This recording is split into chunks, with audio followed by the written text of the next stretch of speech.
This lets creators get paid by hosting virtual meet and greets. It seems like the right time for something like this to exist. 2020, everybody trapped indoors looking for any way to interact. How can I interact?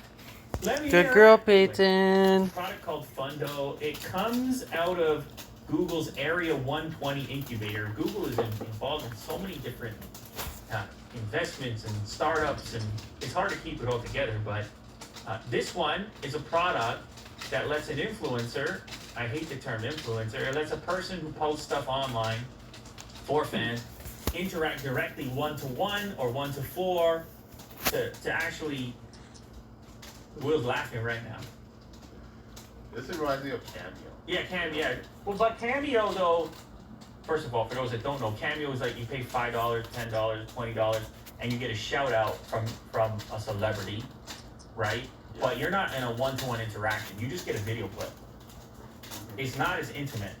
What Fundo's doing is they're actually connecting everyone in a video conference, and the individual hosting it can set it up in advance. Like, that's a real estate guy on YouTube, yeah, for example, and he does a workshop. I don't know what he charges, $600 for like the real tips. And yeah, you could just ban someone as well. I don't know, they might do something inappropriate. Yeah. And maybe, I don't know what this girl does, for example, but let's assume you're a guru in some way. Let's say somebody really wants to sit down with me and say, I want to tell you my application in life for a certain piece of technology. I want to say, I'm a student, I'm a this, I'm that. I want your recommendation on this one thing, and it's a big investment for that person, or something. I don't know. Or I want to learn how to do a YouTube channel or whatever. Right. You could set up a workshop for that, or you could set up a smaller meet and greet or something along these lines. Now, it does get a bit weird because you charge money for it, and I don't know how much you're supposed to charge for this type of thing. I think that guy picked $600 on the demonstration video right there for his thing. But if he's offering good information, then so be it.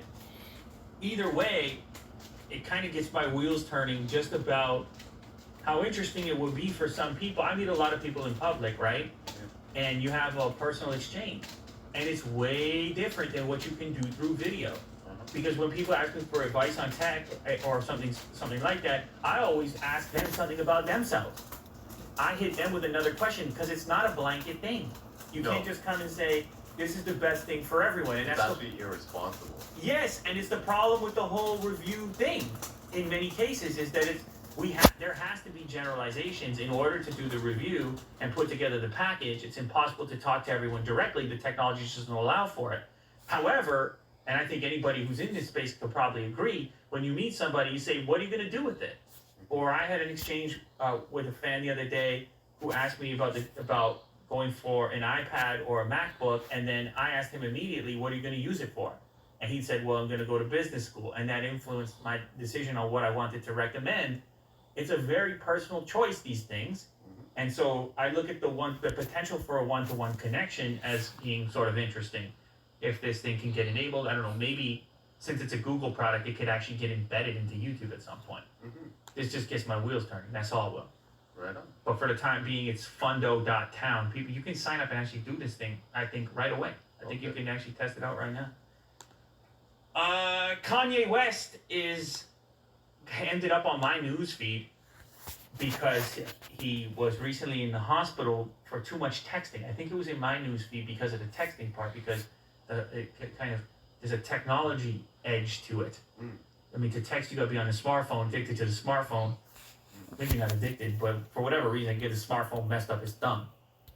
And I think, by the way, his smartphone of choice is an iPhone, which sometimes he holds upside down, which then leads many to believe he's holding some next generation phone that's not even out yet because they don't see the notch on it. That was a whole news story one time.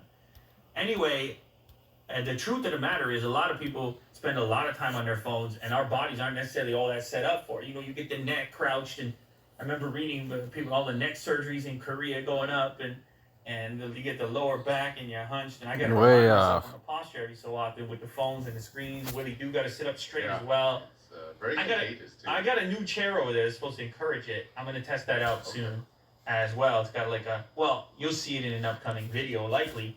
Anyway, Kanye goes to Twitter. He says, too much texting, bro. He captioned the photo. I had to get the cortisone mixed with a sprinkle of lidocaine to treat my condition. He says it worked right away. the wonders of modern medicine, 24 to 48 hours. It was a series of tweets, including an X-ray of his actual wrist and thumb. So he's obviously on that phone quite frequently. I don't know if he's tweeting, texting. I'm not sure who Kanye's talking to on the daily.